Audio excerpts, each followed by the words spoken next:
One of the greatest tragedies in Russian history took place in the 17th century.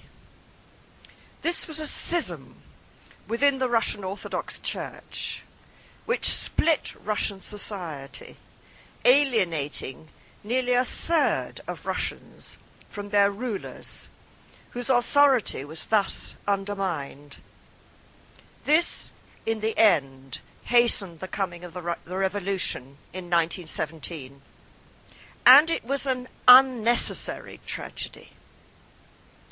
The Russian Orthodox Patriarch Nikon believed that his church had introduced innovations to what he thought were the more ancient practices and texts of the Greek church. The truth was the opposite. The Russians were using a more ancient rite than the Greeks. For example, Russian Orthodox believers, before Patriarch Nikon's reforms, had made the sign of the cross using 2 fingers rather than with 3 like the Greeks. Nikon insisted that the Russians should conform to the Greek practice. This caused intense outrage among those who objected to Nikon's changes, who wanted to keep to the traditional way of doing things and defended what became known as the Old Faith. These people were later to be called the Old Believers. My object is a small wooden spoon from the Solovetsky Monastery in the White Sea north of Archangel, with a hand like that of a bishop giving a blessing at the end of the handle. The Solovetsky Monastery, a kind of fortress on an archipelago of islands, had been a bastion of resistance to Nikon's changes, and had held out against Tsarist forces for 8 years before it was overrun and subjugated. The hand on this spoon, however, is not giving an old believer blessing with 2 fingers. Oh no, it has been infected, an old believer would say, with heresy. It is blessing according to the practice of Nikon. Well before Nikon became patriarch, 2 religious movements developed in Russia. One was a reform movement inspired by the zealots of piety, the Bogolyubtsy, whose leader, Archpriest Mironov, began preaching against paganism, drunkenness, and immorality, campaigning for the liturgy to be comprehensible, clear, and unhurried. The second was an extreme ascetic movement led by the forest elders who were hidden away in northern forests. This movement has many of the characteristics which were later to become those of some priestless old believers, that is, old believers who did not have priests. In 1645, Alexei Mikhailovich, the son of the first Romanov, came to the throne. A close friend of Mironov, that is, the leader of the zealots of piety, Archpriest Vonifatiev, became the Tsar's spiritual director, while Mironov himself was brought to Moscow 2 years after the Tsar's accession. Now Nikon, the future patriarch, appears on the scene. He was appointed head of an important monastery in Moscow, and at this stage he was a supporter of the zealots of piety. He knew the Tsar's spiritual director, Archpriest Vonifatiev, and was soon a trusted member of the Tsar's entourage. He was put in charge of the Tsar's chancellery, and 3 years after his arrival in Moscow was made Metropolitan of Novgorod. In 1652 he was made patriarch, and became besotted with the idea that the Orthodox world should be united under him. Nikon was convinced that some Russian liturgical practices and texts had deviated from what he believed, mistakenly, to be the more ancient Greek texts and practices. Just before Lent, in 1653, he therefore circulated instructions on changing to the Greek practice without consulting anyone, whereupon Archpriest Neronov and his ally Archpriest Avakum and other zealots of piety held a meeting in Moscow and vowed to oppose these innovations.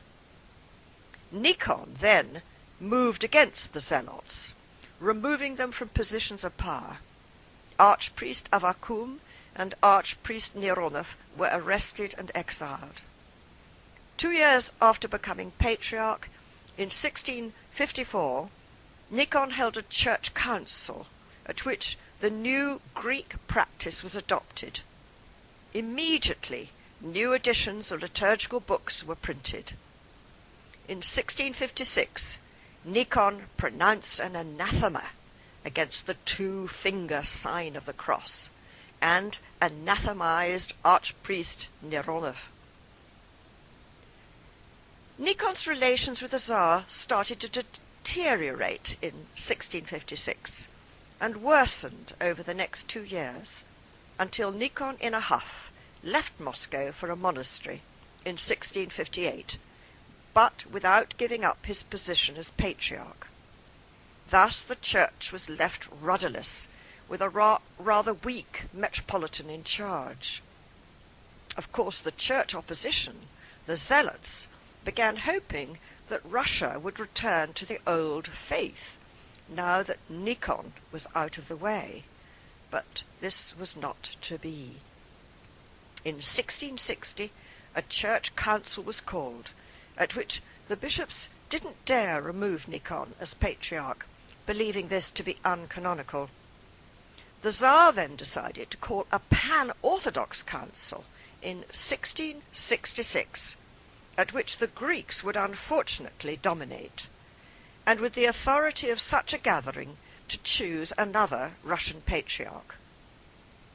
Before the arrival of the Greeks, the Russian bishops had taken a moderate line, advocating reconciliation and unity, while at the same time supporting the legality, as they saw it, of Nikon's reforms.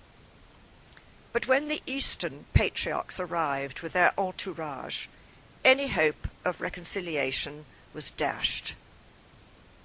The Patriarch of Constantinople and the Patriarch of Jerusalem had refused to attend, while the Patriarch of Alexandria and the Patriarch of Antioch were malleable and persuaded through gifts of furs and honey to do exactly what the Tsar wanted. The Russian bishops wanted to be magnanimous towards Nikon, but the Greek prelates, 13 of them, who formed half the council, had no sympathy at all for him, demoted him and sent him north as a simple monk to a poor monastery. On the 31st of January, 1667, a new patriarch was chosen, and all Nikon's changes were approved, while all those who opposed them were pronounced heretics and excommunicated. Archpriest Avakum and 3 other Old Believer priests were sent to Pustaziorsk in the Arctic Circle, from where they became the centre of the opposition to Nikon's reforms. They were imprisoned for 14 years and only released to be burnt at the stake. They became Old Believer martyrs and are greatly revered to this day. During the first years of their imprisonment, they constantly wrote to their supporters, thanks to help from their guards and other sympathizers, keeping in touch with Moscow, the northern coast, with the Volga, Siberia, and the south along the Don.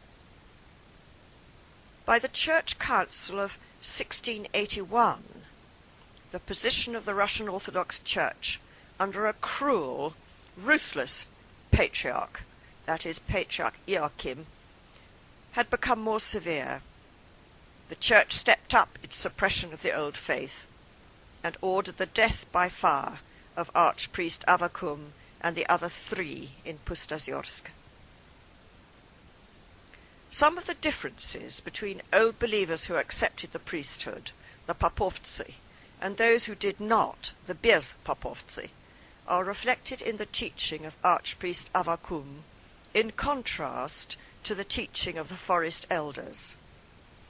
Avakum and others like him, he was married with a family, had an optimistic attitude to human life and society, believed that humanity could be saved, while the forest elders were pessimistic, considered that society and the church, its priests and sacraments were sinful, and that the Antichrist had already arrived.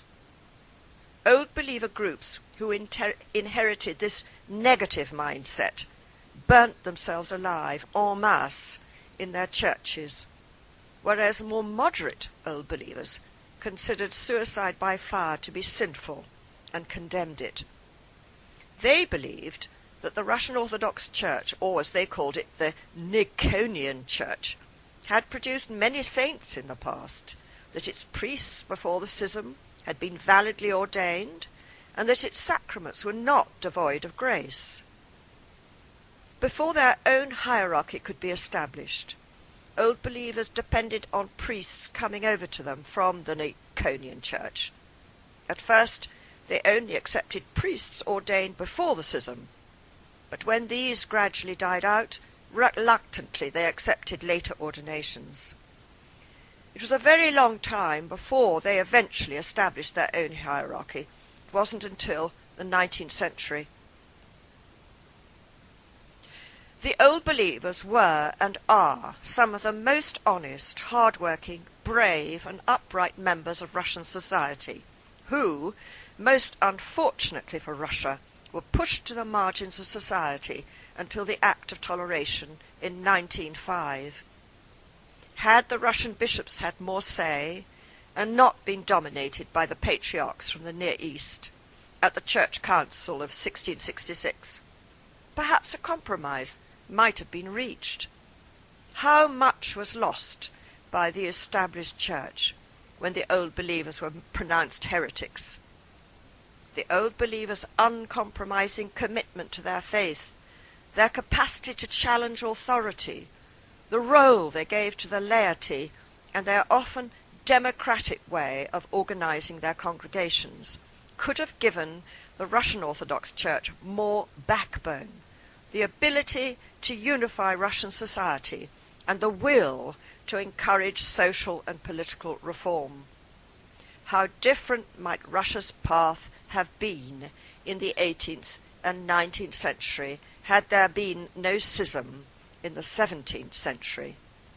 I cannot help but wonder whether Russia could have instituted social and political reforms earlier, and thus avoided some of the disasters which it had to face in the 20th century.